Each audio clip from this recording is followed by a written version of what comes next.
Bueno, en principio, quizás el resumen más sencillo para que la comunidad tenga en cuenta, estamos retrotrayendo la situación a nivel normativo, tanto a nivel provincial como municipal, al mismo marco normativo que existía hace aproximadamente 30 días, antes de que justamente aparecieran estas últimas restricciones, producto del pico de esta segunda ola, donde básicamente las diferencias son que vuelve la presencialidad en las clases en todos sus niveles,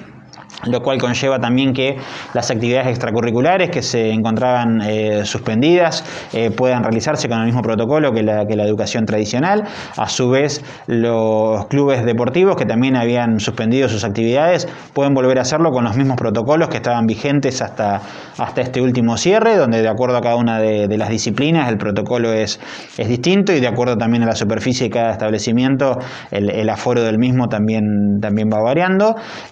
a lo cual también podemos agregar que las iglesias, que era justamente uno de las actividades, las actividades de culto que se había también suspendido la presencialidad dentro de los establecimientos, pueden volver a funcionar a 1/3 de su capacidad con el mismo protocolo que estaba vigente hasta el momento desde este último cierre. Y la novedad quizás más importante es la extensión del horario de circulación. Hasta las 0 horas, entre las 6 y las 0 horas se puede circular, y por ende el horario comercial también se ha extendido hasta las 0 horas, y existe una tolerancia de 30 minutos, esto indica el decreto provincial vigente, para poder regresar al domicilio, digamos, desde que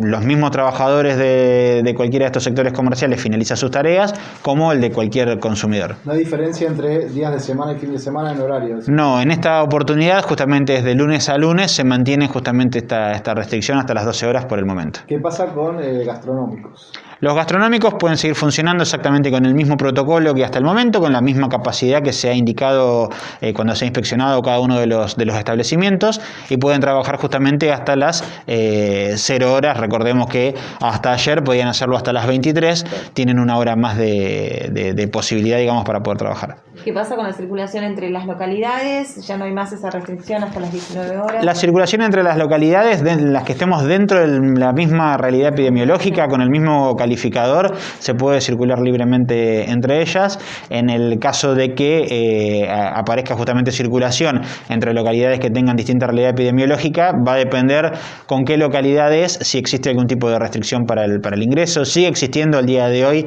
la solicitud del PCR al ingreso de la provincia, quienes provengan de Buenos Aires, y hay que ver justamente, porque aún no se ha publicado, si en el nuevo mapa epidemiológico de la localidad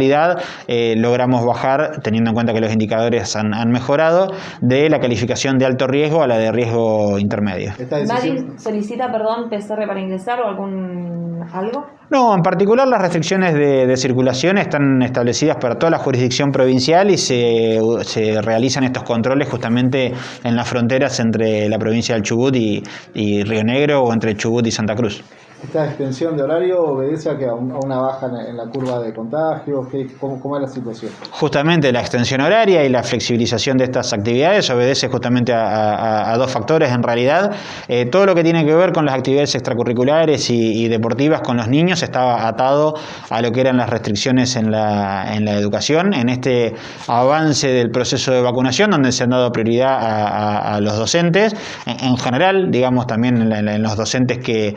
participan, por ejemplo, o que dan actividades extracurriculares que tienen que ver con lo deportivo o lo cultural, han estado incorporados dentro del calendario de vacunación junto con los docentes de la educación tradicional, lo cual ha permitido justamente, al reducir este riesgo, que existe la posibilidad de flexibilizar ese tipo de actividad. Y después la vacunación en general, que en estas últimas 3 semanas de estas restricciones, a un ritmo de 600, 700 o hasta 800 personas por día se han ido vacunando, justamente ha aumentado la inmunidad que tenemos a nivel local, más las personas que se han enfermado y se han recuperado, ha significado que exista una reducción en la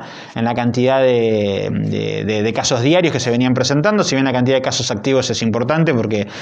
arrastramos el remanente de semanas anteriores, ya todos los indicadores actuales indican que también va a empezar a producirse un descenso en la cantidad de casos activos, como así también cómo repercuten estos casos activos directamente en lo que que es la capacidad del sistema sanitario, que si bien aún se encuentra en niveles altos, ha disminuido respecto del peor momento pico de hace un par de semanas. Toda la tendencia se encuentra en baja, pero recordemos que simplemente de momento es una tendencia. Los niveles de circulación viral aún son altos, por lo cual hay que seguir manteniendo todos los cuidados individuales que siempre se ha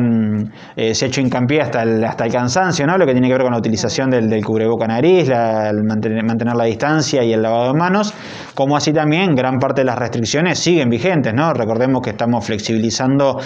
algunos temas puntuales que en el pico de la ola el Estado se vio forzado a restringir. Esto no implica que se haya terminado la pandemia ni mucho menos, sino que recién estamos empezando a transitar el descenso de este pico. ¿Tiene información actual sobre cuál es la situación en la terapia intensiva en Clínica Médica del Isola, por ejemplo? Y en este momento, o hasta ayer en realidad, la última comunicación que tuvimos con las autoridades, estábamos en una ocupación cercana al 80%, que es, como decíamos, mejor o ha mostrado una reducción del casi 100 que mantuvimos de forma prácticamente constante durante las últimas dos semanas.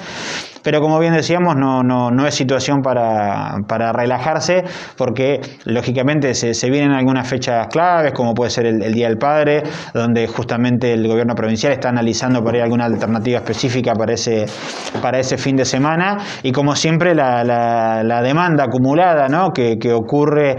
por sobre ciertas actividades, muchas cosas que en estas últimas semanas no se han podido hacer y que ahora de alguna manera al ir flexibilizando a veces generan que de golpe aumente la circulación. Por eso buscamos la gradualidad en estos puntos, justamente para evitar